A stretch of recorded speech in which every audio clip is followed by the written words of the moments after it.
História é emoção. Aqui é nós.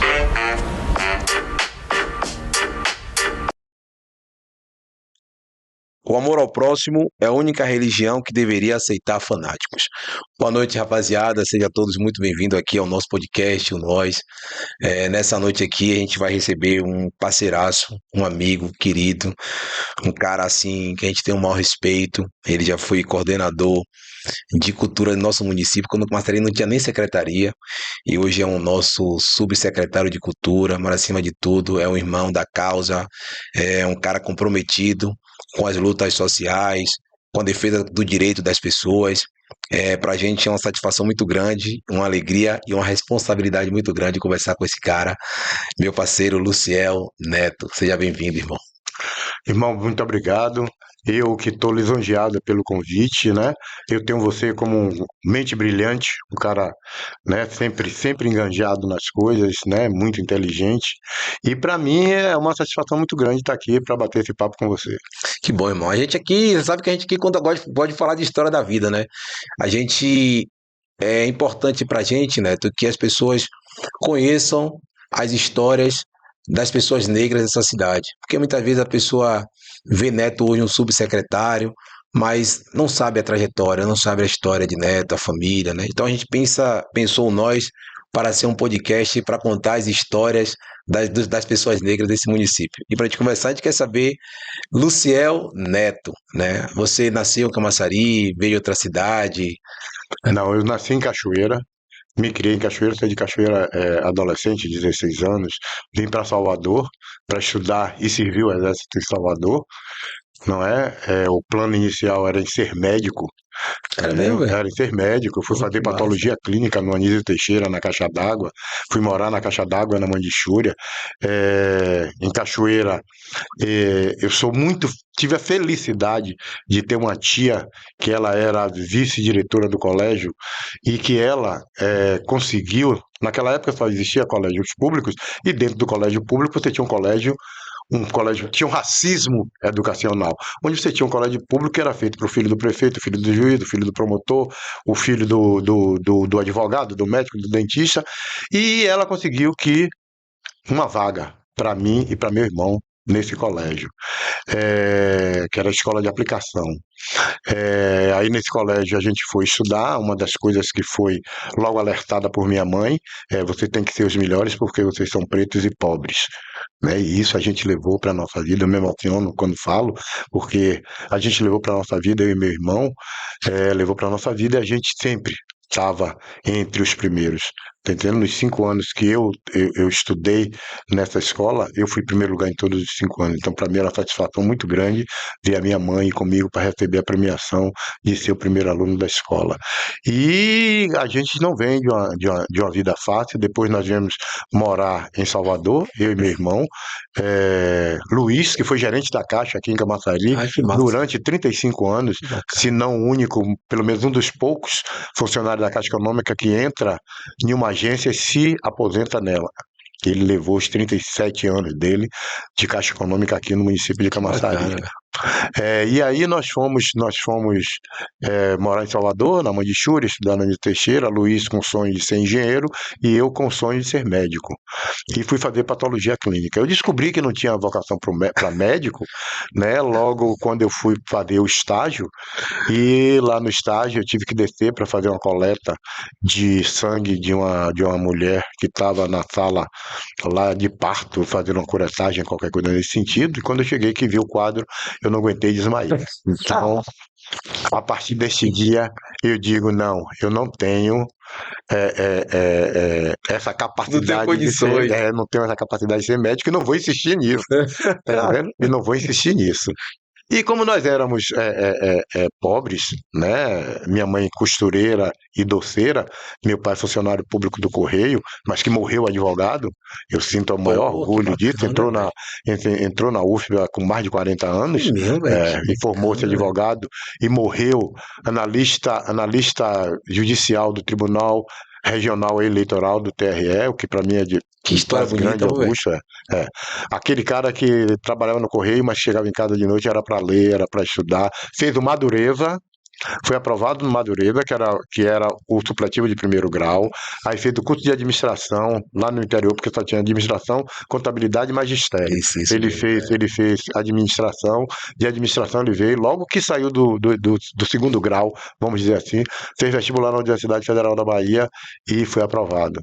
Eu me lembro que a gente, no resultado do vestibular, nós estávamos na porta de casa, todos os filhos, são 8, né? E daqui a pouco a Rádio Sociedade da Bahia anunciou entre os aprovados de direito Luciel Conceição Machado Filho, que era meu pai. Pra gente foi uma alegria assim, que né, a gente não imaginava, não imaginava. E ele levou a vida dele, depois nós viemos para Salvador, eu e meu irmão, depois eu e minha mãe com os 6 filhos, e fomos morar lá na Mandichúria. E aí começamos a estudar. Eu já tinha desistido de ser médico. Primeiro que quando eu terminei o segundo grau, não tinha nem o dinheiro para fazer o vestibular. Isso aí, para mim, é fácil. Não tinha dinheiro para me inscrever no vestibular, não tinha, não fiz. E aí a gente. Era uma época de diversos concursos, né? Concurso do Banco do Tinha muito Brasil. concurso público, né? Aí eu me lembro que eu fui aprovado no Banco do Brasil, Caixa Econômica eu não fiz, que Cacau, meu irmão fez, Luiz fez. Fizemos Polícia Federal, fomos 2 aprovados na Polícia Federal, perdemos já no final do certame, fomos desclassificados, mas fizemos umas 3 ou 4 etapas, INSS e Polo Petroquímico em Camaçari. E Polo Petroquímico você entrava, você saía da escola técnica, já entrava naquele curso preparatório que era feito pela Copem e Petrobras, e aí você era destinado para as empresas. E aí eu vim trabalhar no Polo Petroquímico e meu irmão foi para o Bradesco, do Bradesco ele foi aprovado na Caixa Econômica e veio para cá. E eu vim para o Polo Petroquímico, fui operador do Polo Petroquímico, trabalhei na Oceanatos do Brasil por 11 anos, que depois transformou-se em Pronor, do Nordeste depois Pronor do Brasil, então trabalhei durante 11 anos na empresa, não era o que eu gostava de fazer, mas era o que me dava remuneração para que eu tivesse condições de comprar uma casa para minha mãe, que sempre foi o nosso pensamento, e dar uma vida digna a ela. A idade vai chegando e a gente se sentia nessa Obrigação, né? obrigação de arcar com isso aí. Até que um dia eu cheguei em casa e disse a ela que fazia o que não gostava e que iria sair do Polo Petroquímico, lógico, tem uma estabilidade, que o Polo Petroquímico pagava muito bem. Eu ganhava, inclusive, muito mais do que meu pai, né? Então o Polo Petroquímico pagava muito bem. Então você fez dessa estabilidade, isso causava um certo medo. Aí nós tínhamos comprado uma casa lá no Santa Mônica, que ela mora até hoje, e nessa casa tinha uma garagem embaixo. Montamos um salão de beleza e disse, olha, a parte que eu contribuo mensalmente aqui para nossa sobrevivência, eu transfiro aqui o salão de beleza, que foi o faturamento do salão de beleza fica justamente para a senhora substituir o que teria que entrar. Então ela foi tocando essa coisa do salão de beleza e eu saí para a vida. Mas eu sempre fui uma pessoa super, o tempo que eu trabalhei no Polo, eu nunca fui um cara de gastar. Eu saía de férias, eu comprava uma linha telefônica, que naquela época era investimento, Era sócio, né? Um né? sócio da linha telefônica. Eu comprava uma linha telefônica, eu comprei alguns terrenos, você vai comprando alguns imóveis para que você tenha uma estabilidade, tá entendendo? Lá mais à frente. Eu nunca fui de gastar, como também nunca fui muito namorador. Eu fui um cara que me segurava muito, porque namorar Né, que tem custo. tem custo. Tá Namorar tem. entendendo? E você Então, é muito então bonito, né, eu. velho? Você é um cara bonito, bem educado, Mas né? Então a mina pressionava, né? Devia pressionar. Mas eu não fui esse cara namorador, de ter namorada, de viajar, essa coisa toda. Tinha meu grupo de amigos que a gente fazia os nossos programas de ir pra ilha.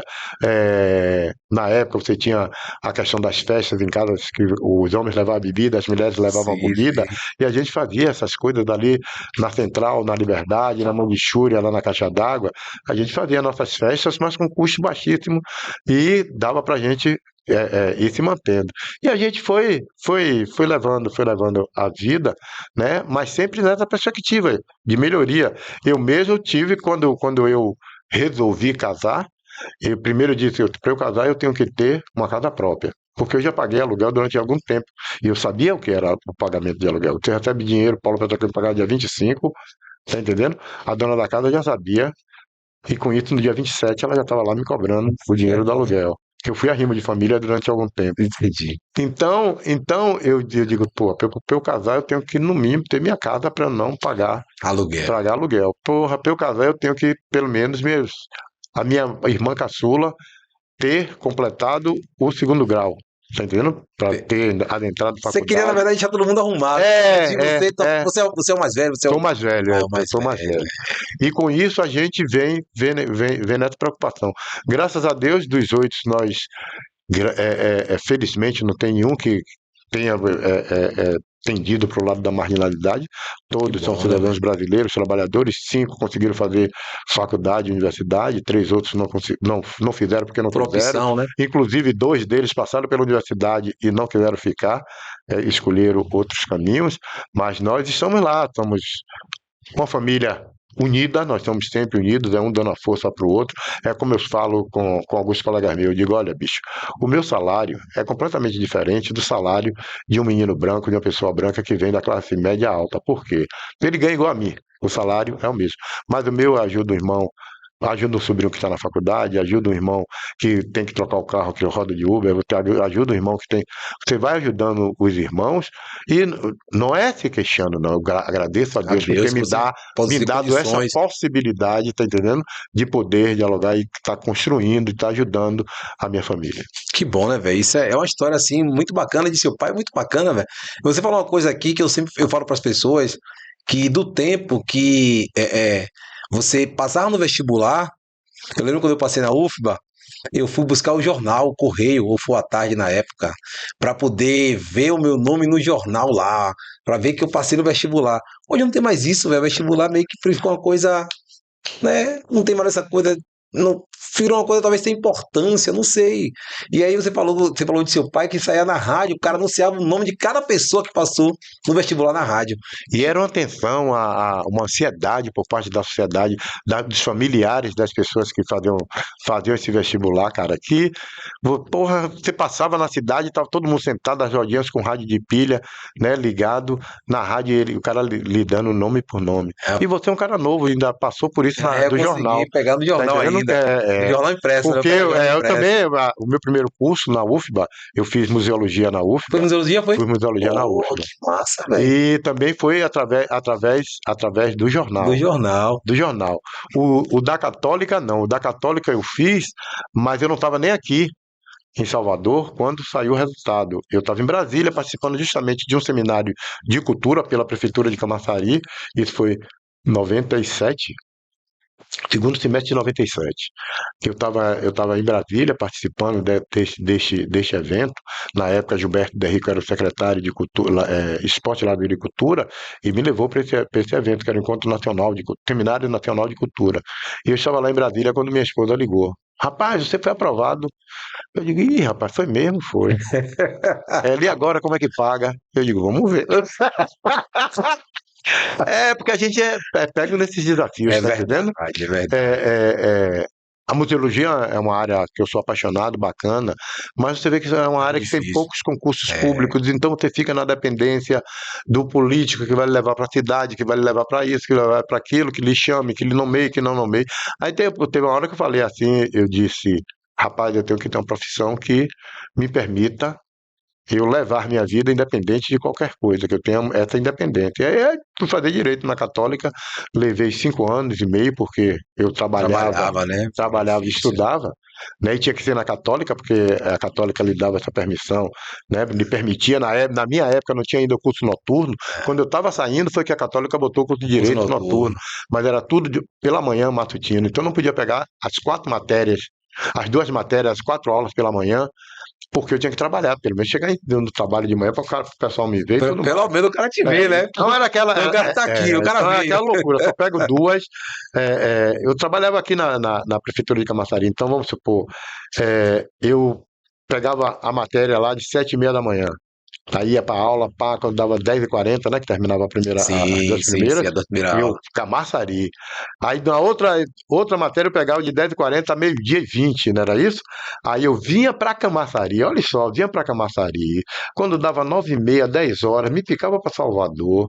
Quando terminava a aula, voltava para Camaçari.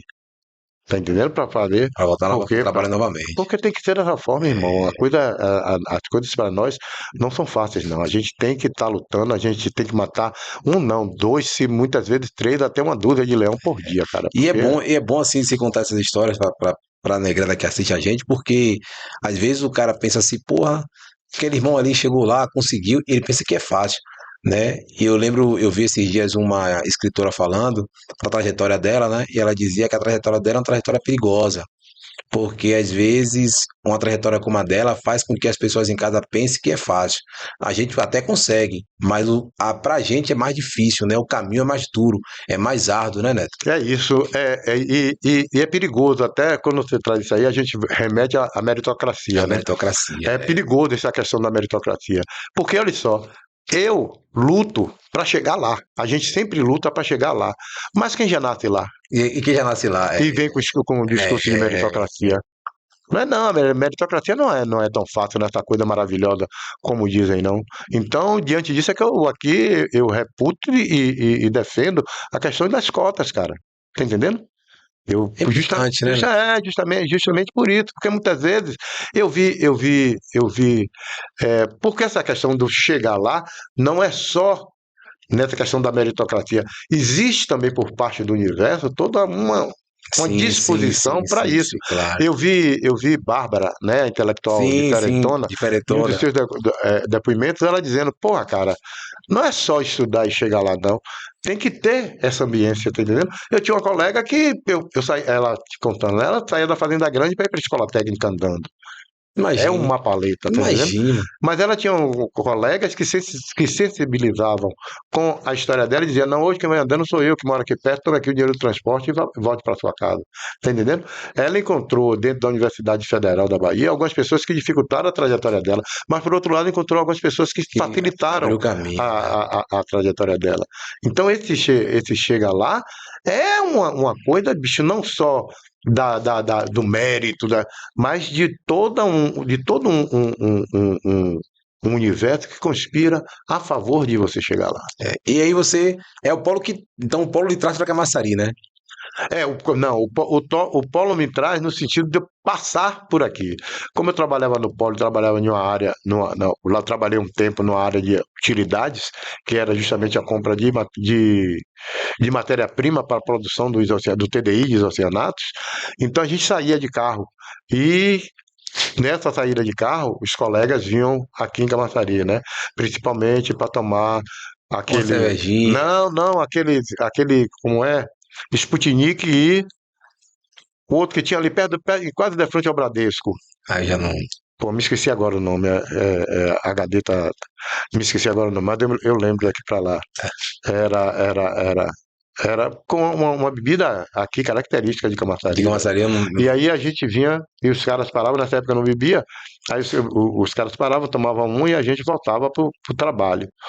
Então esse foi o primeiro contato que eu tinha aqui. Aí a gente vinha, me lembro do Hotel Rex, me lembro de diversas empreiteiras que ficavam com os caminhões ali na Praça Abrantes, Sim, pichando as pichando a pessoas galera, e né? levando a Agem, Ultratec, essa coisa toda e levava para lá. E aí eu vim aqui em Camaçari nesse sentido. Tá entendendo? Agora, em 1993, aí eu já tinha saído do polo em 1991, aí em 1900, trabalhei na DOSA, em Produções Artísticas de Empreendimentos Limitada, de Hum. 92, que é uma empresa privada em Salvador, que trabalhava com shows, eventos, e tinha uma casa noturna chamada Zuc Ah, então depois do Santana. polo você foi para a cultura, Fui para setor cultura, cultural. fui para cultura. Tinha uma casa noturna chamada Duque Santana, que eu fui gerente operacional durante 2 anos, fiquei lá. Aí, em 93, né? Humberto Heller ganha a prefeitura de Camaçari e Gilberto Derrico é o vice-prefeito. E meu irmão Luiz, que era aqui da Caixa, era muito amigo de Gilberto, e eu falei com ele, pô, bicho, me fala lá com o teu amigo aí pra ver se eu Consegue vou pra um negócio Camaçari, pra mim pô, eu lá? sou museólogo, estou aqui preparado para ir para lá. E aí ele falou com Gilberto Derrico, o Gilberto Derrico me chamou para fazer uma entrevista. Na época o secretário era Edson Costa, que é a pessoa assim, velho, que eu tenho como referência em minha vida, Edson Costa. né? Um cara capaz, sensível, de uma sensibilidade assim, velho. E aí eu vim para cá, vim umas 3 vezes para falar com Edson, não consegui falar com Edson. E aí, na quarta vez eu vim e conversei com ele, tal. Ele, porra, bicho, eu gostei de conversar com você. Porra, você topa ser o coordenador de cultura e camaçaria? Eu digo, pô, vim para ser servidor, velho. O cara já tá me botando como coordenador, já me deu um carro. Eu, pô, porque tinha Neidinha, que ela seria a Sim, coordenadora, sim, Neidinha, que é a sim, atriz, que era do banco sim, do Baneb na sim, época, né? Do sim, Banebão. sim. Só que Neidinha solicitou uma licença sem vencimento. E o banco não deu a licença de vencimento. Com isso, ela não Entendi. pôde ir. Por isso que eu fui ser, eu fui ser o coordenador trabalhando com Edson. E foi quando eu cheguei aqui em Camaçari. E cheguei aqui em Camaçari, por incrível que pareça, ou por bacana que pareça, né? Eu lido com quem? Eu lido com Dilsa de Jesus, Luzinete da Hora, Solange Borges, tá entendendo? Nino Borges. Nino Borges, né? Eu lido com a galera de negões que estavam ávidos naquela época, né? Era o surgimento Movimento. do movimento negro aqui em Que Camaçari, que estavam Camaçari. ávidos naquele momento para que as coisas acontecessem. Como eu vinha também deste mundo de diálogo com o movimento negro, eu nunca fui uma pessoa orgânica, mas eu sempre dentro da minha Sempre participou. possibilidade de Sempre contribuir, de contribuiu. participar, eu estava lá participando, Contribuiu. não é? E aí a gente começou a lidar, a conversar, a construir. Nós construímos feiras de artesanato. Tinha Mundinho que fazia a Beleza Black aqui em Sim, Camaçari. sim, Tinha beleza. umas coisas que aconteciam e que a gente começou a. Bora aqui, vamos ver de que forma faz, qual a dificuldade aqui, dificuldade ali, a gente fez. E aí, com um ano e pouco, 1 ano e 3 meses ou 4 meses, houve um racha entre as duas, o Gilberto e Humberto Helder, e a gente foi exonerado, né? Aí, pô, voltamos para Salvador, voltei para Salvador, né? Nesse meio tempo, eu trabalhei no Rio Cine Festival, Hum, é uma empresa que trabalha até hoje com cinema, mas aqui na Bahia ela veio especificamente com braço de meio ambiente. Foi hum, na época do Bahia Azul, onde foi implantado os 5 aterros sanitário. sanitários aqui da Bahia, né? Que era Ponta do Ferrolho, que era em Candeias, você tem um daqui de Camaçari, Mataria, você né? tem o E dali ali São Luís da Filho, né? Cia Do Aeroporto, né? aeroporto ali. Você tem o da Ilha, e você tinha mais um que eu não me lembro agora. Você tinha um da Ilha. E aí e tinha as equipes que trabalhavam justamente com as comunidades no entorno, né? Você primeiro sensibilizava para depois qualificar. Então, eu fui coordenador, trabalhei numa equipe, né, de Candeias, onde a gente trabalhava nessa questão de sensibilização e qualificação da comunidade para o trabalho. Passei lá uns 4 anos trabalhando, pô, experiência massa. O melhor lugar que eu já trabalhei na minha vida. Se você perguntar qual foi o melhor lugar que você já trabalhou na minha vida, eu vou dizer sempre, o Rio Cine, que era um trabalho completamente diferente, tá entendendo? Diferente, eu digo até no lidar, não tinha folha de ponto, não tinha nada, você não tinha obrigação, Mas lógico, mesmo assim você tinha um compromisso, né? isso. Porque a obrigação é uma coisa que compromisso Isso é não, compromisso você massa. faz por prazer, né? Eu me lembro que a gente saía, bicho, 4h30 da manhã, eu montei uma rádio comunitária dentro do mercado da feira de Candeias, Que onde a gente massa. trabalhava justamente as mensagens da coleta do lixo. Independente disso, a gente trabalhava ali musicalidade e tal. Eu fui palhaço no meio da feira para a gente fazendo mensagem, levando mensagens, tá entendendo? De educação ambiental. Então era uma coisa que você fazia por prazer. Você carregava uma Kombi de manhã cedo, eu mais 4 colegas, e iam para ir para Candeias para estar trabalhando, para estar produzindo. Para você ver, na minha equipe, né, que era aqui de Candeias, um dos componentes, que era Marcel Arriaga, o cara é diretor da Escola de Odontologia da Universidade Federal da Bahia. É meu. É, o cara é dentista, é especializado em saúde pública, e que entrou no projeto com a gente, e que vinha, que montava, que tubia, que descia e tudo mais. E hoje o cara ele saiu agora. Mas ele foi diretor da Faculdade de Odontologia da Universidade Federal da Bahia, professor. Depois dessa experiência do Rio Sim, ele fez um concurso para a Universidade Federal da Bahia, foi aprovado e chegou a ser diretor. Não, Então, é uma experiência super bacana do Rio Sim. essa história do Rio Cine. E depois você volta com a sala de novo. Aí eu volto para Camaçari. Contude ascendendo a prefeito em 97. Aí já é uma nova galera do movimento negro, né? Aí Aí você já encontra já. já, aí a gente já vem para cá, né? Já encontra Marcelo Mutacani.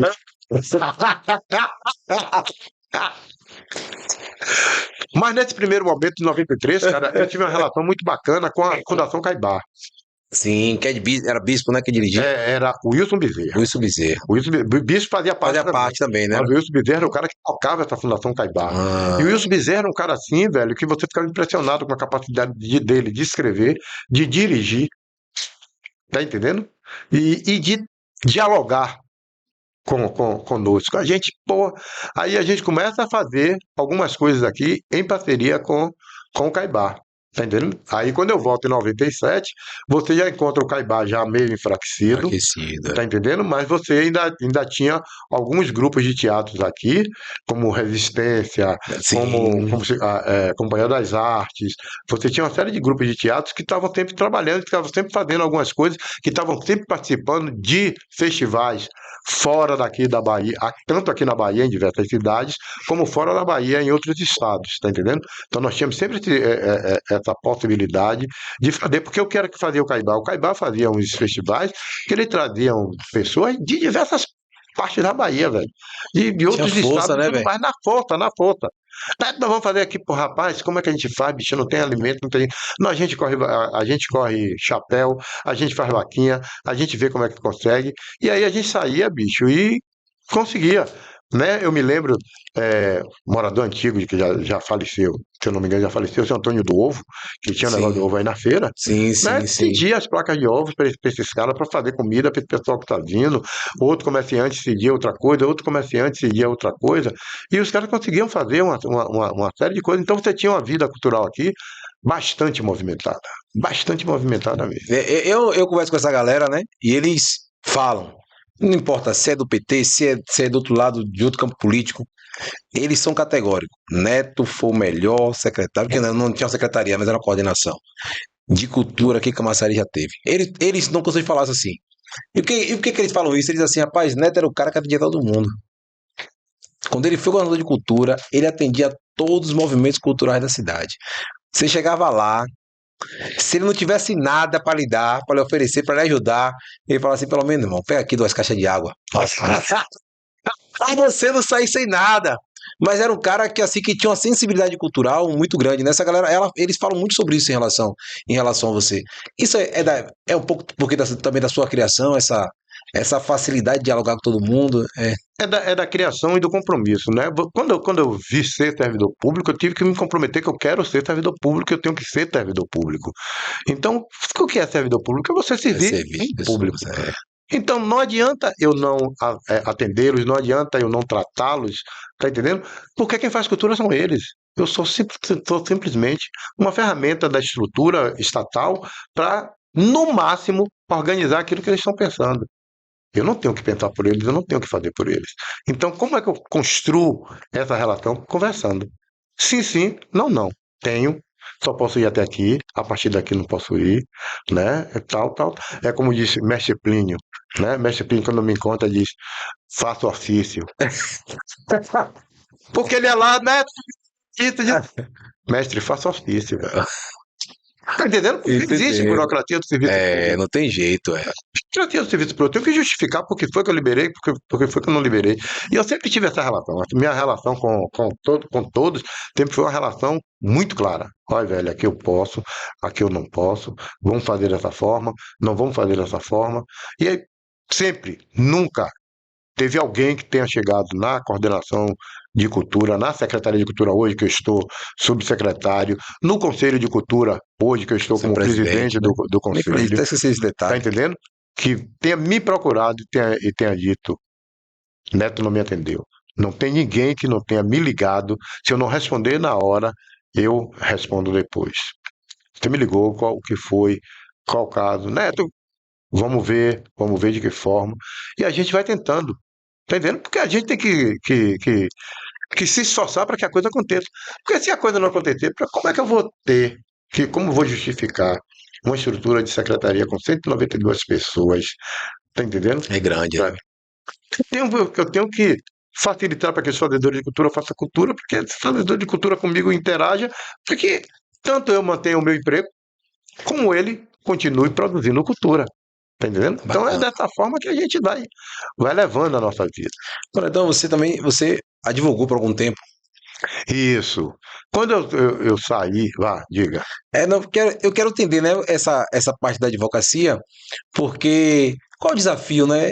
Quais são os desafios para um homem negro advogar na Bahia, no Brasil? Eu lembro que você me contou uma história, a gente conversava uma vez. Você me contou várias histórias dessas experiências de advocacia. Quando você montou um escritório com outros amigos negros em Salvador e o pessoal pensava que vocês eram empresários de futebol. E olha só, nós chegamos, né, ali no Fórum Empresarial, em frente ao fórum, e alugamos um escritório, era um andar inteiro. E coincidentemente, todos nós sete, nós éramos negros, tá entendendo?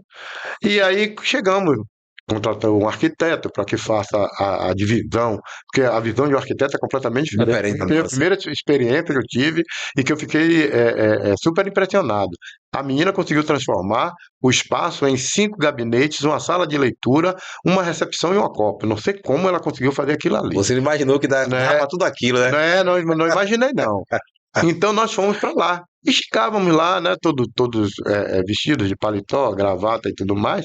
Dentre nós, nós tínhamos dois que eram filhos de africano, que era filho do doutor Mário George Frimpong, que é uma referência em queimados, né, um médico africano, Né? que é uma referência em queimado, que era Dixon Frimpong e Cristiano Frimpong, que coincidentemente hoje os dois estão na Procuradoria-Geral da República. Oh, que São bacana, concursados, aprovados e tudo mais. Me dá um maior orgulho que bacana. desses meninos. E a gente estava lá e quando foi questionado pelo o porteiro, né, que aí procurou, não, quem é que está lá no sétimo andar? Aí disseram, rapaz, chegaram aí os caras que estão tomando conta do todo andar, rapaz. Parece que são representantes de jogador de futebol. Eu digo, aí ele mesmo, pô, o próprio porteiro, que depois ficou nosso amigo, ele mesmo contando a história, né? Eu digo, rapaz, essas coisas acontecem. E não foi só isso que aconteceu, não. Nós fomos uma vez para uma audiência em Salvador, na vara de família, e chegamos lá, nós sentamos com o nosso cliente do lado, né? E estávamos lá aguardando o juiz. Daqui a pouco a outra parte estava com um advogado novo, menino, eu acho recém-formado, branquinho. E aí chega o juiz na sala. Aí o juiz chega, e aí, como vai você, meu querido? Beleza? Como vai sua mãe? Como vai seu pai? Pô, tenho que falar com seu pai, que a gente tem que tomar uns juízes ainda e não sei o quê. E o meu cliente aqui do lado olhando, olhava para mim assim, eu olhava para ele, eu olhava para o juiz.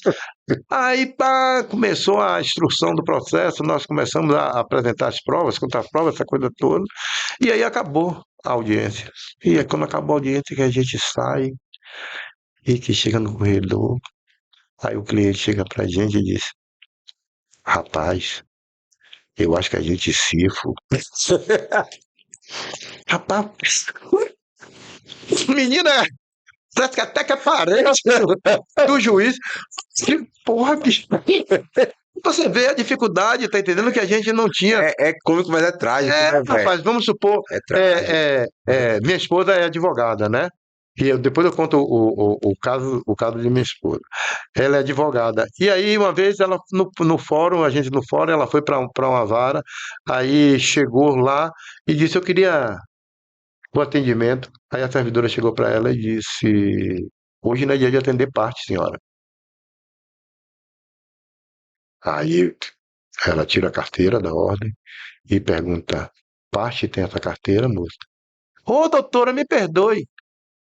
São coisas. Agora a gente tem que ser educado. Eu acho que a gente não pode dar ousadia, dar aso para que essas pessoas digam ele foi grosseiro, foi isso, foi aquilo, e reverter a história. Tá É entendendo? verdade. A gente tem que ser educado. Ah, tá, tudo bem. Nós lá do escritório tínhamos uma regra. A gente não pode usar terno preto com camisa branca e gravata preta.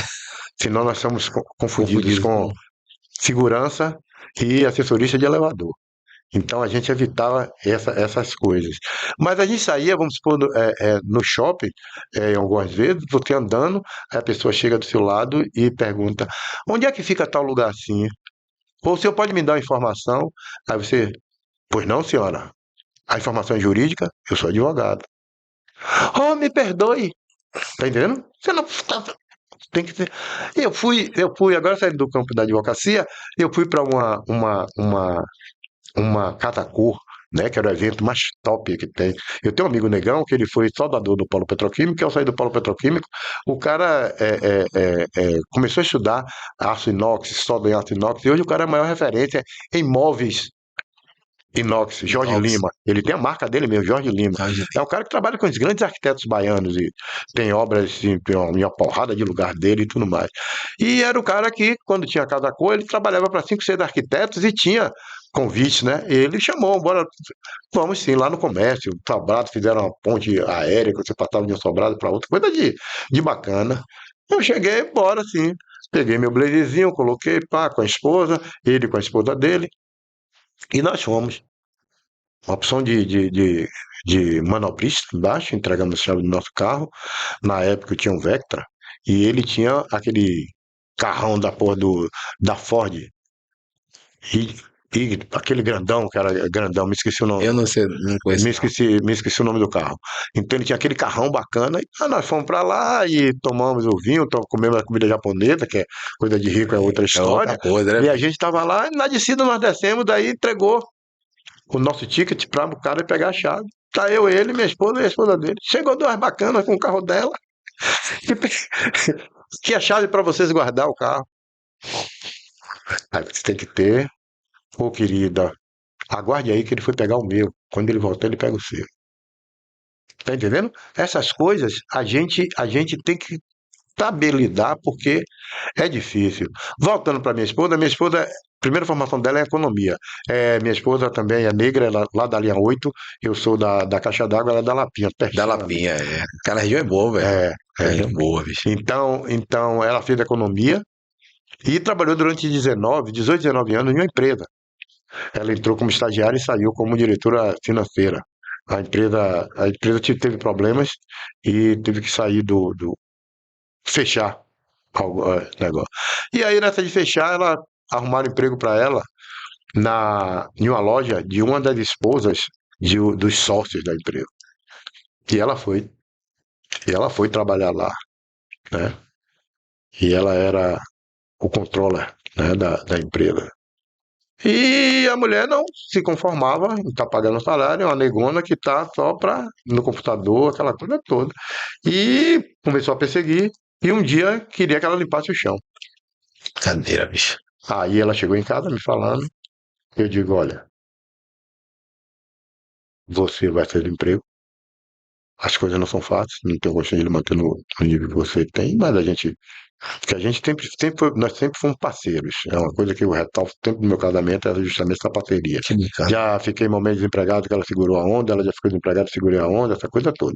E aí eu disse, quando ela terminou de sair, eu digo, você vai fazer direito. Ela, você vai fazer direito, fazer vestibular para direito, e você vai entrar na faculdade para fazer direito. Ah, mas eu não. Vai fazer. E aí fez em 3 faculdades privadas, né, que tinha que trabalhar, fez em 3, passou nas 3. E aí eu tive dificuldade em escolher, né, porque ela sempre, pô, qual é a melhor pra gente fazer? E aí tinha um menino aqui de Camaçari, irmão de Miriam Márcia, velho, que ele fazia direito na Uniana. Aí eu falei com ele, rapaz, me diga aí, velho, como é que tá a Uniana? Que ela passou católica, Uniana e, como é o nome daquela Lauro de Freitas? É, Unime não. Unime, não. Ou era Unime, Unime, né? Unime. E aí ela passou, aí eu tinha que ver. Aí a católica eu tinha saído da católica, mas a católica passou um tempo que ela foi decaindo, agora que ela está recuperando. Voltando novamente. Né? É. Aí eu fui ver aí pô, me esqueci o nome dele. Ele aí me falou, pô, Neto, o, o corpo docente lá é bom pra caramba. Aí lá você tinha um Samuel Vida, Nelson Pós, minha vida é um cara fantástico, né, você bicho? tinha um Samuel Vida, você tinha Monfá, eu acho que é o nome do cara. Você tinha uma série de juízes que eram professores, tinha um corpo que hoje a Uniana foi o nascente da Escola Baiana de Direito, que hoje é referência de direito. E ela aí me falou, ela foi estudar lá. Foi estudar, estudou, terminou, fez a prova da ordem, tá entendendo? E hoje trabalha como procuradora no município de Santa Luz e no município de eh, outro município ali do lado de Santa Luz. Então, é justamente por isso. Leva você ou muitas vezes a dificuldade, leva você a a ser ousado. Tá entendendo? A ser ousado. E a gente, muitas vezes, você já deve ter ouvido, e eu também já ouvi, que nós somos neguinhos vestidos a besta, de nariz empinado É e verdade, é pernóstico. verdade. Porque eles não conseguem compreender como é que a gente está no mesmo espaço que eles. E pra gente chegar nesse espaço que eles, a gente ralou pra caralho, bicho. Demais, E não foi fácil, demais. não. Não foi fácil, não. É estudo, é relação, é conhecimento.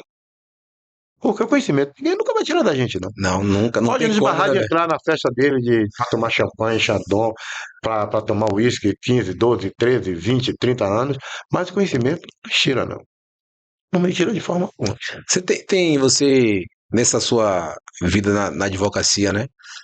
Você se deparou com muito caso, assim, de jovem, né, com criminalidade, né, tem um caso assim que mexeu com você, que você fala assim, Olha, caralho, pô, demais, demais. Porque eu fui trabalhar com o Jorge Cordeiro. A gente trabalhou na FEDEL, né? E quando eu passei no vestibular, a gente começou. E aí ele disse: pô, vamos abrir um escritório. E aí nós abrimos o primeiro escritório ali em frente às Pernambucanas, sim, naquele prédio aí. Depois a gente mudou onde é hoje, ali no 2 de julho, né? sim, sim. E Jorge Curvelo foi eleito, é vereador, graças justamente à militância dele na advocacia. E a gente sempre, nessa advocacia, a gente militava na área crime, muito pouca coisa na área civil, de família e tudo mais. Nós tínhamos mas a grande maioria, o grosso era na área crime, e para pessoas pobres. Jorge Curvelo nunca pediu a quem quer que seja que venda um televisor, que venda uma casa, que venda um carro, uma bicicleta para pagar ele. Nunca, nunca, nunca, nunca. Ele se negava a isso. E a gente vem, né, nessa trajetória, tá entendendo? Ganhávamos dinheiro com clientes que podiam nos pagar. Que ele era referência, tá entendendo? Não só aqui em Camaçari, como na região Na região metropolitana, as pessoas toda, né? chamavam, e muitas vezes tinham pessoas que tinham dinheiro para pagar. Você ia trabalhar para os ciganos, você sabe que os ciganos tinham dinheiro Tem para te dinheiro pra pagar. pagar, Tá entendendo? Mas a maioria das pessoas não tinha dinheiro para pagar. E para as coisas que me incomodavam eram os meninos da Nova Vitória. A grande maioria dos nossos clientes eram meninos justamente da Nova Vitória. E jovens. E jovens. Por isso que quando falam em diminuição de idade penal. penal aqui no Brasil, isso é muito perigoso. Isso é muito perigoso. Porque o jovem adolescente que comete a infração geralmente é negro, de bairro periférico, de quebrada e de favela.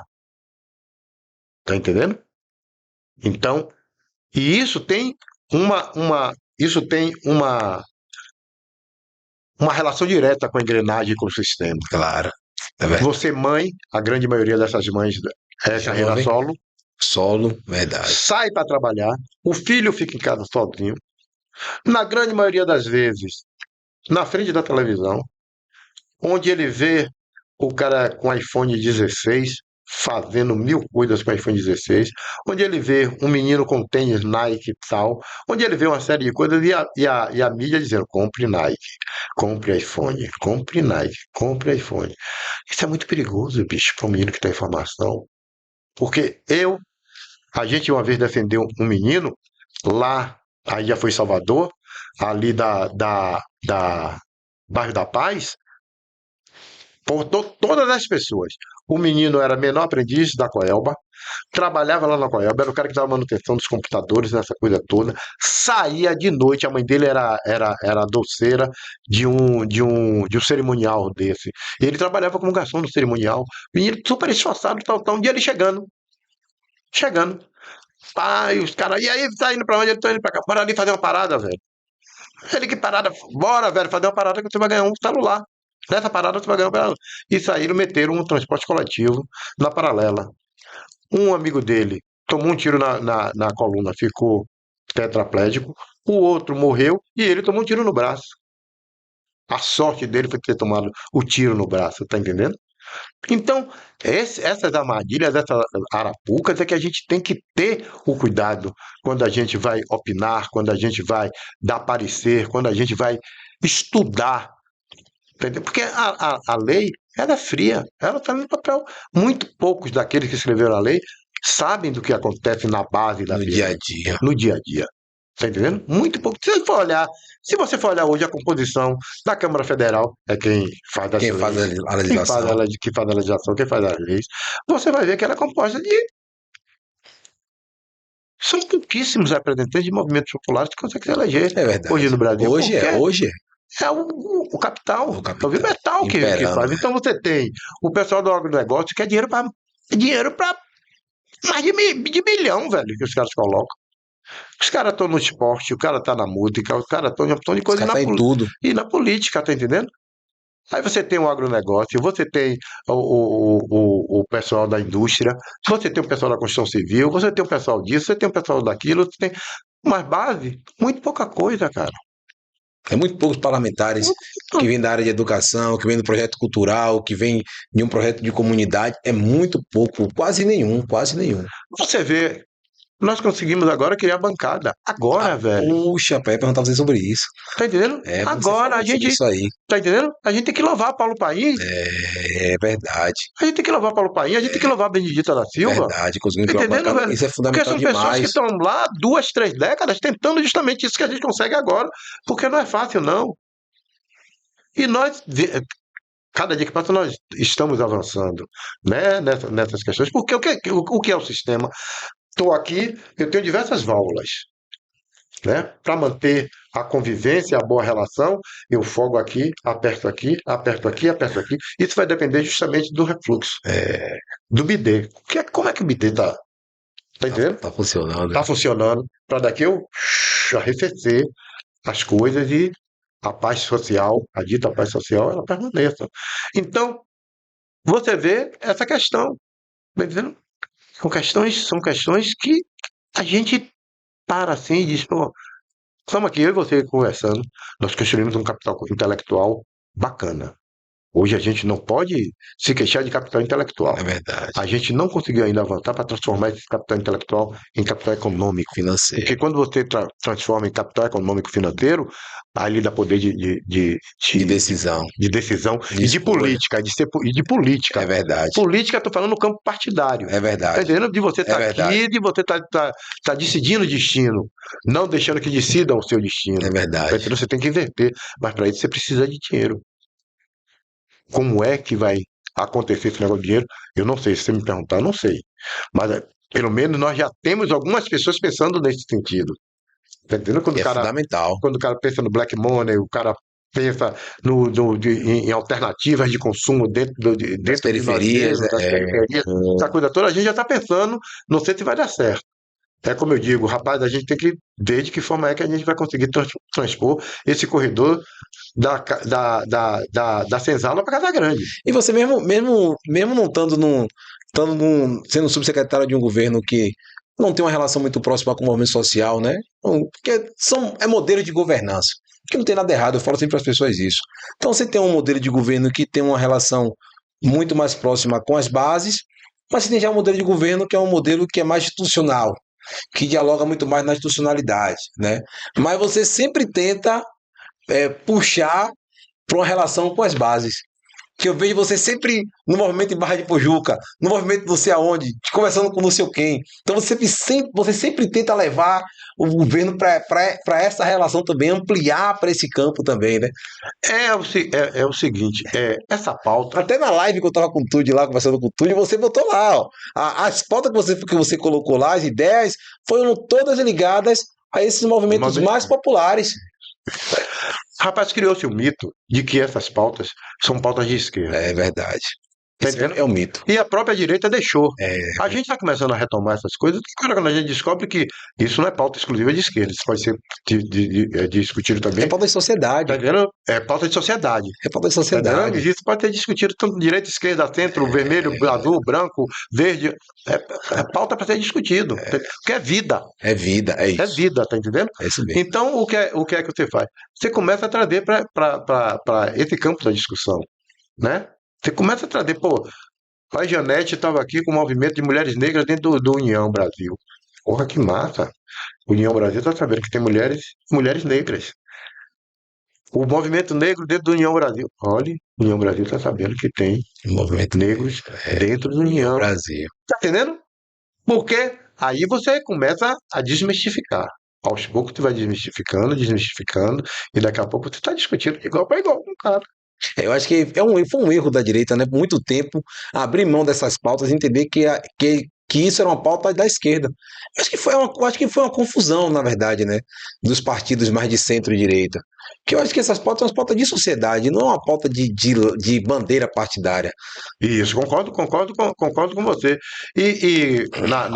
Na psicologia, né, humana, existe uma coisa chamada sustentação de papéis.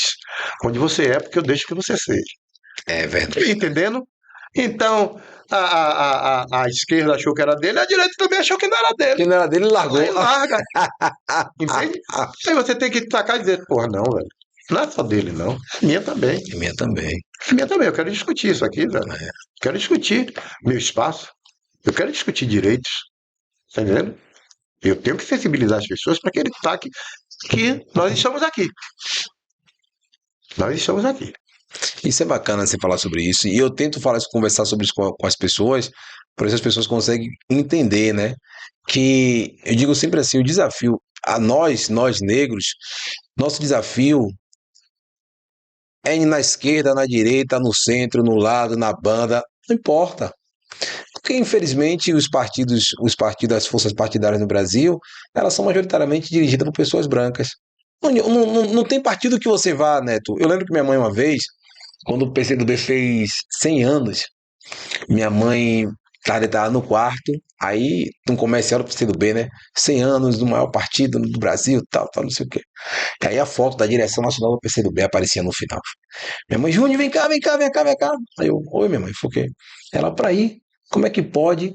Esse partido só tem pessoa branca? Eu tô falando do PCdoB, entendeu? Ela falou, me falou assim mesmo no quarto. Eu falei, poxa, a mãe entendeu. Que a mãe nunca foi uma militante, né? Uma mulher negra, uma feirante, mas ela nunca foi uma militante política da questão racial. Então ela começou a entender um pouco mais sobre isso depois que eu comecei a trazer essas questões. Então ela começou a ver. E aí foi assim que ela me falou. Então, eu lembro que o Mutacan disse a mim assim: a gente precisa entender que a gente já tem um partido, nós já temos um partido político, que é a questão racial. A questão racial é um partido político, é a nossa bandeira que a gente precisa agora fazer com que todos os partidos entendam a importância. Eu vejo você meio que essa pessoa, né, que tenta sempre é, conscientizar esse campo da centro-direita daqui do município, no sentido de você estar sempre dialogando com o movimento social, movimentos populares, né, tentando aproximar, né, do governo, da gestão. Eu acho que isso é uma coisa muito bacana, né? Muito massa. É isso, rapaz. É justamente uma coisa que você falou, a questão da dificuldade, né? A nossa dificuldade do negro é na direita, na esquerda, no centro. A dificuldade do negro já começa no nascer. É verdade. Eu vivi uma experiência agora, cara, que lhe reflete sobre isso, né? Nasceram meus netos, como eu falei com você, gêmeos, e aí eu fui para o hospital para vê-los. Cara, o aparato que tem a iniciativa privada, cara. Aí você passa a questionar, rapaz, isso não deveria ter para todo mundo? Entendendo? Para assim que o questão não devia ter para todo mundo. Minha nora, a bolsa apocou antes do momento, ela foi, aí vai para lá, faz uma série de exames, aí fica observando para ver se o parto seria naquele dia, se não seria, mas ela já é internada. Aqui no serviço público, você vai, o menino já está quase que saindo, mas o médico disse que ainda não tem dilatação e manda você voltar para casa. É isso mesmo. Aí o menino não nasce, o menino morre. Tá entendendo? Então a nossa dificuldade já é não nascer, cara. Nascer pra gente já é um ato heróico. É verdade. Já é um ato heróico. E outra coisa, voltando para a questão dos movimentos, se faz necessário, bicho, ter essa interlocução. Tá entendendo? Esses movimentos de base, se faz necessário que tenha interlocução com o poder público constituído. Então, o que eu procuro é justamente isso. Pô, a cultura é um movimento super interessante e que, em alguns momentos, é desprezado. Então, oi, estamos aqui. Estamos aqui, estamos vivos. Estamos vivos. Então você tem que conversar com o pessoal de terreiro, de candomblé, de matriz africana, você tem que conversar com o fazedor de cultura popular, você tem que conversar com o fazedor de cultura clássica, você tem que conversar com o maestro e de forma igualitária, não é de forma diferenciada, não, porque é uma cultura europeia que está aqui, que a gente vai conversar, baixar a cabeça, não. Vamos conversar de forma clara, olhando no olho, o que é que você está precisando, o que você não está precisando, o que é, que a gente pode fazer juntos, tá entendendo? É, e nessa coisa eu fico muito à vontade, tá entendendo? Primeiro que eu venho da base, né? Eu A sua sou, vida, né? minha A vida sua mesmo, de onde história, eu a venho, história da sua de onde vem minha família. família, de onde vem. Então eu tenho esse diálogo fácil isso me facilita, não eu tenho um diálogo fácil. Isso me Facilita, é facilita a verdade. ter esse diálogo com essas pessoas.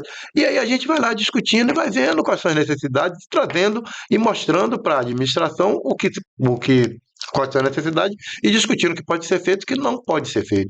Vamos supor, agora mesmo no PDU, graças a Deus, nós tivemos as nossas reivindicações, que veio eu e Bispo participar, João foi o cara que foi o palestrante, né, neste dia, mas das nossas reivindicações que trouxemos, nós fomos atendidos em todas. A questão do cemitério para o povo de Santo. O povo de Santo não enterra em gaveta, enterra em terra. O cemitério de Camaçari está saturado. Como é É, que nós vamos resolver esse problema? A maioria das pessoas de Santos que estão morrendo estão sendo enterradas em parafuso, porque parafuso ele enterra Terra no no chão. chão, tá entendendo? Entendi. Então você tem essa dificuldade. Eu fui para a escola de arqueologia da Universidade do Ó, ó, como isso é importante, velho. É, Olha como isso é importante, porque, pô, bicho, isso para quem é de santo é uma coisa fundamental. Então, se não tem uma pessoa que consiga entender a importância disso para trazer esse debate, essas pessoas ficam aí com essa coisa meio que negado, né? né? Que bacana isso. Aí você tem isso, aí eu fui na escola de arqueologia da Universidade Federal da Bahia, já com outro propósito, que foi naquela vez que houve aquela denúncia sobre a obra lá da Praça de Vila de Abrantes. Aí Assim, eu fui lá, mas lá você conversa com diversos professores, o cara chega para mim e me dá um alerta que eu não sacava. Ele, rapaz, porque o que foi encontrado de material arqueológico que está lá na universidade foi justamente na duplicação da 093, hum, principalmente ali naquela região de Palmares, sim, né? sim. Aí ele conversando comigo, ele disse, rapaz, eu tenho uma preocupação muito grande. Aí eu digo, pô, qual foi, velho? Ele, rapaz, no dia que acabarem as folhas ali daquela região, Camaçari, Palmares, acabou o candomblé na Bahia. Aí eu, o quê? Ele é ali que fornece as folhas para Feira de São Joaquim, tá de porta, tal, tal. Não, mas que onda, né? A brincadeira, velho. Aí você diz, rapaz, aí você passa observando. Aí você vê aquelas mulheres com aquelas folhas todas amarradas nas costas, como se fosse uma criança. Sim, São sim. catadoras de folhas que vão abastecer esses mercados do É centro. mesmo, rapaz. Aí você diz, rapaz, porra. Aí você, na discussão, você diz, porra, vamos fazer mapeamento, levantamento e medidas protetivas para a Pra flora. proteger essa região. Tá entendendo? E É, até mesmo dentro dos terreiros, porque você tem terreiros grandes e que a própria Secretaria de Agricultura e Pesca pediria fazer um estudo nessa linha e das mudas para serem plantadas para ser implantado, é dentro do verdade, próprio terreiro, tá é entendendo? verdade. Então são coisas que a gente vai, com a vida, com o dia a dia, a gente vai olhando e vai trazendo e vai discutindo e vai tentando ajudar, né, de qualquer forma. Então foram coisas que a gente foi trazendo, plano de salvaguarda dos monumentos históricos, né, que a gente vê que não tem respeito algum por parte, principalmente da iniciativa privada, tá entendendo?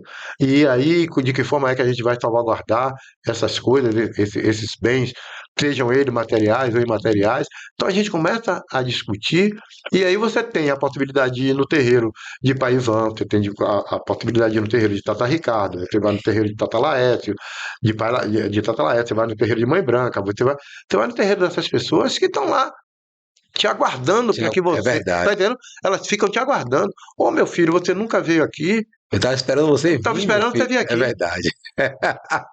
Eu estava esperando a Mãe Branca mesmo, que Deus o tenha, que faleceu tem muito Apareceu, né? tempo, né?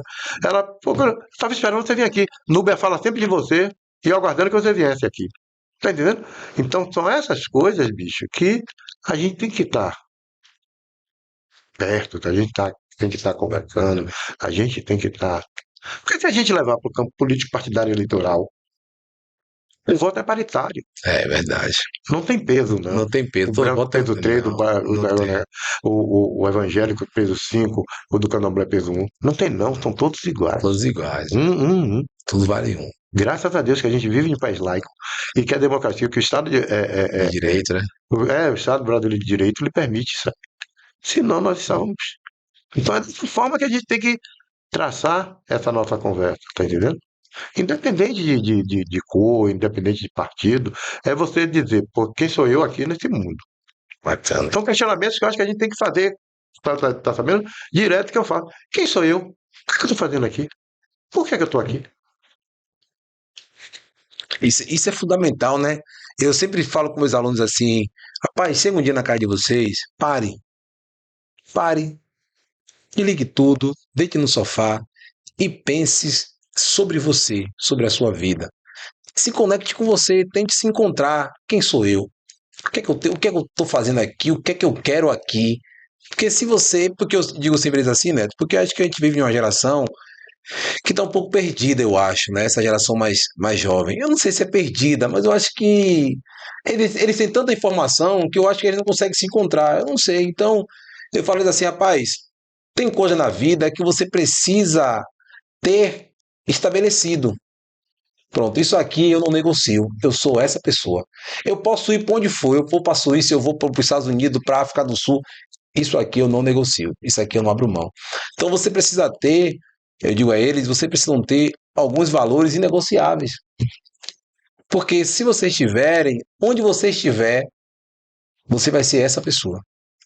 Né? E eu acho que isso é bacana, porque você acaba sendo um pouco que uma luz, né? Não é uma porta que se abre, uma frecha que se abre para esses todos os movimentos que não conseguem se ver em outra pessoa, né? Mas consegue se ver aí no seu trabalho. É interessante o que você traz aí. Eu não vejo como é a geração perdida. Aham, Que estão perdidos, não é nem geração perdida, que estão perdidos. Eu acho que é a geração que em transição. A gente teve um sim, boom tecnológico, muito essa grande, coisa muito verdade, grande, bacana. que os caras começam a absorver agora. Eu não absorvo mais. Tá entendendo? A minha idade não permite mais que tenha Nem eu não consigo, velho. essa absorção. Que é a velocidade, a quantidade de informações. Muito grande. Porra, que eu me lembro que eu tive que abrir a Barça para ver qualquer informação. A Barça, aquela enciclopédia grande. Hoje Sim, o menino chega em um smartphone, é, tem todas as informações do mundo que ele quer tá à sua disposição. Eu morava em Cachoeira e o jornal à tarde de ontem chegava hoje. Eu li o jornal de ontem, tá brincadeira, entendendo? E velho. a gente achava que tava Tudo beleza. tudo beleza. Hoje não, bicho. Aconteceu o fato agora, em tempo real você está sabendo. Então, uma geração em mutação, que está se adaptando Verdade. a essa nova realidade. Tá entendendo? Uma nova realidade. Mas, por outro lado, uma coisa que você traz muito é a questão dos valores. Valores é base. É, valores é Valores base. é princípio. Isso sim. Isso é que se tem que discutir, que tem que principalmente se autoanalisar. Porque valor passa por isso. De autoanálise, é o que você falou. Apaga a luz da sua casa, desliga A o TV, som, desliga a TV, feche seu olho, respire, e aí você tem que fazer uma respiração diafragmal, que é através do diafragma, né, a respiração de atleta, é a barriga inchando e tal, porque e voltando, né? você manda oxigênio para o O cérebro, e cérebro. esse cérebro ele vai, tá entendendo? Trabalhar mais, né? Vai trabalhar mais, então faça esses exercícios e pense quem eu sou, dentro dessa toda estrutura, o que é o que eu quero, como é que eu mejo, como é que eu chego, e você pode trabalhar até com temporalidade. Qual tempo que eu vou me disponibilizar para chegar onde eu quero? Tá entendendo? Então, dessa forma é que você, como é que eu posso colocar? Se conecta Se conecta. ao mundo, se conecta à vida. É É dessa forma aí. fundamental. Irmão, qual a importância da família para você, Netão? Tudo, tudo. Dona Nega é minha mãe, 86 anos. Dona Nega. Que bacana, que Dona bom. Nega porra, base, tudo. Irmãos estão lá sempre. Nós ainda temos o hábito, né, de passar o Natal com ela, estamos todos lá, geralmente no Natal, na ceia de Natal. Sexta-feira nós juntamos, sempre que possível, a maioria dos irmãos ou a maioria dos filhos para tomar café com ela, né? E tive a sorte de casar com uma mulher parceira, amiga, super bacana, pessoa assim que eu amo e que está no meu lado no dia a dia, nos momentos difíceis, nos momentos de felicidade, tudo. Tem um filho que Você tem quantos filhos você? eu tenho um filho Um filho somente. só, né? Eu fui do Polo Petroquímico, só devo É. fazer um. Eu tenho um filho só, que é esse, Marral, 32 anos, é geógrafo, trabalhou aqui na empresa que fez que trabalhou no Museu da Cidade. Sim, sim, que Ele foi o bacana. cara, criador de conteúdos do Que museu. bacana, O nome velho. dele está lá na plaquinha, graças a Que Deus. bom, bicho. E pensa, é um cara sensibilíssimo, porra, super bacana, filho afetivo, né? E, pô, família, eu acho que a base, né? Quando você tem. Já passei por momentos difíceis e tudo mais, que quando você fica doido para chegar em casa, chega em casa, você sabe que tem um colo amigo, que tem um abraço amigo, que tem uma palavra amiga para lhe consolar, para lhe, pelo menos, amenizar Ali o seu abastecer, né, choro de velho? baixo É chuveiro, né? verdade. Você tá feliz com a sua vida até aqui, irmão? Tá realizado? Ah, o quê? Você tá feliz com a sua vida até aqui? Se sente realizado? Ah, tô. Olha só, minha esposa me pergunta isso de vez em quando, né? Ela me perguntou, vem cá, pô, você é feliz? Eu digo, sou. Ela disse, por que você é feliz? Por tudo isso que eu contei e por inspirar pessoas. Para mim não tem felicidade melhor, maior do que inspirar pessoas. Quantas pessoas você diz, pô, bicho, eu tenho orgulho de você. Porra, Você me verdade. representa, É, cara. Você, eu tenho um amigo, né? Hoje ele é professor de antropologia. Ele fez sociologia e se transformou em doutor em antropologia. É a maior autoridade, eu acho, em Exu na Bahia, estudioso de Exu. estou. E num dia do amigo, eu fui surpreendido por uma ligação dele. E aí eu digo, qual é, negócio? Pô, eu tô ligando pra você, bicho, pra desejar pra você tudo do bom e do melhor. Porque o que eu sou hoje, sou graças a você. Eu digo, que correto? Ele, não, bicho, no dia de fazer o vestibular eu não tinha grana para me inscrever e você foi o cara que pegou, me deu a grana e me levou para e me fez que eu escrevesse. Foi ali que eu passei no vestibular e sou o que eu sou. É para lhe agradecer. Então, isso, bicho, para mim, Isso é não tem, foda, né, velho? não tem não, não tem não, não tem não, não tem não. Aí você vê as pessoas dizer, porra, você me representa. Eu me lembro que quando teve o lançamento da Universidade Federal da Bahia, aqui na Cidade do Saber, tinha umas 25 pessoas lá no, sentada ali na frente, né? E aí você tinha é, é, o prefeito, que eu considero negro, Reginaldo, É claro. a secretária de Educação, que eu considero negra também, e Luciano Neto, esse neguinho aqui lá sentado. E aí, Negra Magna manda mensagem. Porra, bicho, tenho o maior orgulho. Você me representa aí nesse Pô, é bom negócio. demais. Tá entendendo? E Negra Magna é uma pessoa que eu tenho uma admiração assim É maravilhosa. muito grande por ela, tá entendendo? Então, para mim, isso é felicidade. Pra mim é felicidade. Inspirar pessoas, tá entendendo? Pra mim é felicidade. Que bacana, né? Irmão, eu quero agradecer a você aqui, você ter se disponibilizado a aparecer aqui nesse podcast, conversar com esse irmão aqui, sabe que a gente tem um maior orgulho, assim, de ver você como subsecretário, né? O trabalho que você faz, a sua dedicação, a sua garra em tentar melhorar um pouquinho a vida das pessoas que vivem nas comunidades de Camaçari, de aproximar os movimentos populares do governo para tentar ajudar esses movimentos populares. A gente tem um orgulho muito grande assim de ter você. Tanto eu falei isso pra você no bastidores, né? Que eu fiquei assim, pô, será que Neto vai querer? Isso é respeito, velho. Entendeu? Eu ficava, é respeito, que eu ficava assim, pô, será que a gente vai chamar Neto aqui? Neto vai querer vir meu, velho? Então é respeito mesmo, porque a gente olha você e vê você um cara assim, super importante pra gente, sabe? Então, obrigado, de verdade. Tem essa câmera aí, se quiser mandar um recado pra galera, fica à vontade. Rapaz, eu só tenho que agradecer. Para mim foi uma noite maravilhosa, tá entendendo? Tanto que o tempo passou rapidinho. Passou rápido. E aí a gente vai ver que eu vou repetir aqui, Jorge de Portugal era que dizia, quando a conversa é boa, o tempo passa rápido. É verdade. Né? Então, agradecer, como eu falei desde o início, fico super lisonjeado por ser convidado por você. Você sabe da admiração e do respeito que tenho por você. Coloco você como uma das mentes brilhantes aqui de Camaçari, Obrigado. tá entendendo? Então, para mim foi uma satisfação muito grande em trazer, em deixar um pouco da minha vida, né, aqui para o podcast e me coloca à disposição se um dia tiver a possibilidade de rolar um outro convite para a gente bater papo sobre outros assuntos. Estamos aqui. Pronto, valeu. Então é isso aí, rapaziada.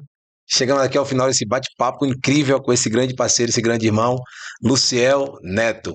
Aqui é nós, é política, é emoção, é história, é inspiração. Tamo junto, até a próxima. Valeu.